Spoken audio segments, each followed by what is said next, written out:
पालघर जिल्ह्यातील प्रसिद्ध दाभोसा धबधबा पर्यटनस्थळी आकर्षक ग्लास स्कायवॉकचे लोकार्पण स्वातंत्र्यदिनाच्या पार्श्वभूमीवर उत्साहात करण्यात आले.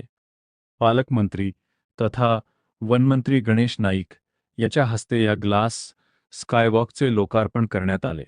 या स्कायवॉकमुळे दाभोसा पर्यटनस्थळाकडे देशविदेशातील पर्यटकांचा ओघ वाढेल आणि त्यातून स्थानिकांना रोजगाराच्या नव्या संधी उपलब्ध होतील, असा विश्वास पालकमंत्र्यांनी दाभोसासह जव्हार तालुक्यातील इतर पर्यटन स्थळांचाही विकास करण्यासाठी आवश्यक पायाभूत सुविधा उभारण्याचे निर्देश यावेळी देण्यात आले. पार्किंग, पर्यटक सुविधा, होमस्टे आणि स्थानिक महिला बचत गटांना पर्यटनाशी जोडण्यावरही भर देण्यात येणार आहे.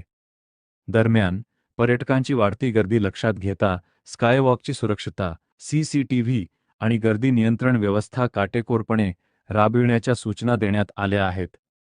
पालघर जिल्ह्याला पर्यटन आणि आर्थिक विकासाच्या नकाशावर महत्त्वाचे स्थान मिळवून देण्यासाठी प्रशासन, लोकप्रतिनिधी आणि नागरिकांनी एकत्रितपणे काम करण्याचे आवाहनही पालकमंत्री गणेश नाईक यांनी केले.